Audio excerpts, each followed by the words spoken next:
एक प्रकार टेंस के रूल्स अलग होते हैं, लेकिन आज हम लोग वीडियो सेशन में 2 से 3 फार्मूले में पूरा इंग्लिश का कंसेप्ट ही सीख लेंगे और ये पूरा समझेंगे तो आपको वीडियो में अंत तक बने रहना होगा। नमस्ते, प्रणाम, कैसे हैं आप? आई होप आप लोग अच्छे, स्वस्थ और मस्त होंगे। तो आज के इस वीडियो सेशन में हम लोग सीखने वाले हैं ऑल इन वन फार्मूला।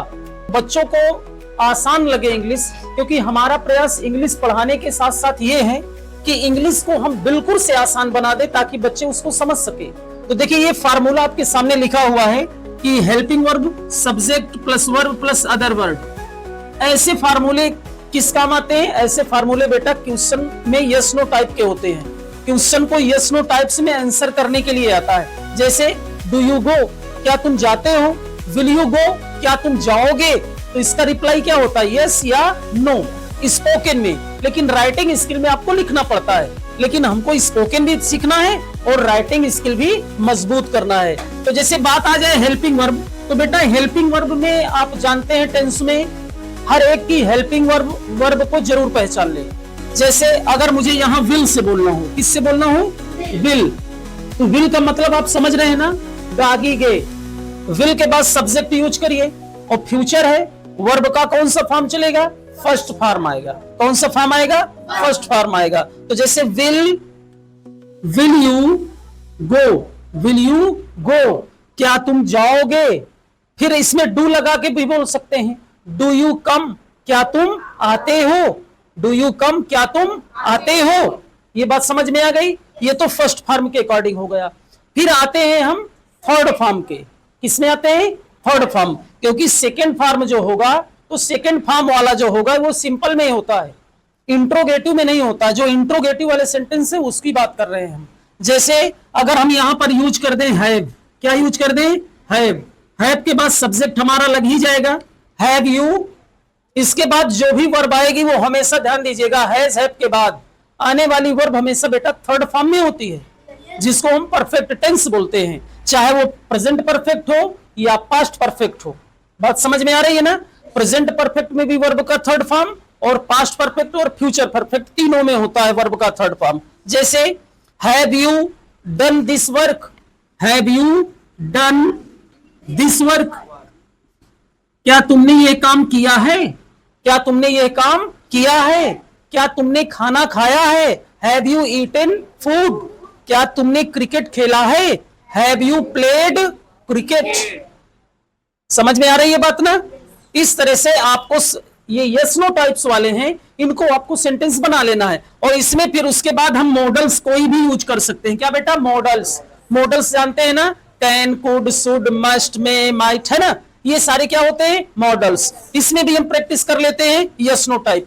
जैसे कैन यू प्ले, क्या तुम खेल सकते हो? Yes I can. रिप्लाई सिर्फ आपको इंग्लिश में यही करना है, yes I can. Should you go, क्या तुम्हें जाना चाहिए? तो इसका रिप्लाई कैसे करेंगे? Yes I should, yes I should. Writing skill में यस आई शुड गो, हाँ हमें जाना चाहिए, नहीं जाना चाहिए तो नो लगा दीजिए, no no we should not go, नहीं हमें नहीं जाना चाहिए। यानी मॉडल्स के बाद आप वर्ब का फर्स्ट फॉर्म यूज करके सेंटेंस बना सकते हैं। फिर आते हैं दूसरे फार्मूले में। ये स्ट्रक्चर जो है बेटा, सब्जेक्ट के बाद वर्ब का फर्स्ट फॉर्म लगा सकते हैं, सेकंड फॉर्म लगा सकते हैं और फिफ्थ फॉर्म। तो ये फार्मूला किसका है? ये पास्ट इंडिफिनिट और प्रेजेंट इंडिफिनिट का है। किसका है बेटा? और प्रेजेंट इंडिफिनिट। प्रेजेंट इंडिफिनिट में 2 वर्ब आती हैं, एक तो फर्स्ट फॉर्म और दूसरा फिफ्थ फॉर्म। दूसरा कौन सा? Fifth form. जैसे तुम आते हो, यू कम। मोहन आता है, मोहन कम्स, मोहन कम्स। इसलिए मैं इसको अलग श्रेणी में रखा हूं। यानी सब्जेक्ट के बाद हेल्पिंग वर्ब का यूज नहीं होता है। किसका यूज होता है बेटा? डायरेक्ट वर्ब का यूज होगा, और वो भी क्या? फर्स्ट आ जाए, फिफ्थ आ जाए तो प्रेजेंट, तातीते का सेंस। लेकिन यहीं पर सेकंड फॉर्म लगाना है तो वो पास्ट में हो जाएगा। किसमें? पास्ट में। जैसे तुमने फूल तोड़ा था, यू प्लग्ड फ्लावर। तुमने खाना खाया था, यू एट फूड। बात समझ में आ गई? तो जो एट शब्द है वो क्या है?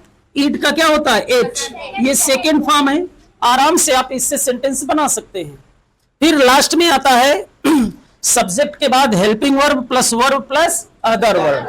तो सब्जेक्ट कोई भी हो, हम सब्जेक्ट ले लिए आई, हेल्पिंग वर्ब कोई भी लगा दो। क्या क्या लगा सकते हैं आप? वाज लगा सकते हैं, वर लगा सकते हैं, ठीक है, इज लगा सकते हैं, एम लगा सकते हैं, आर लगा सकते हैं, ठीक है, और मॉडल्स।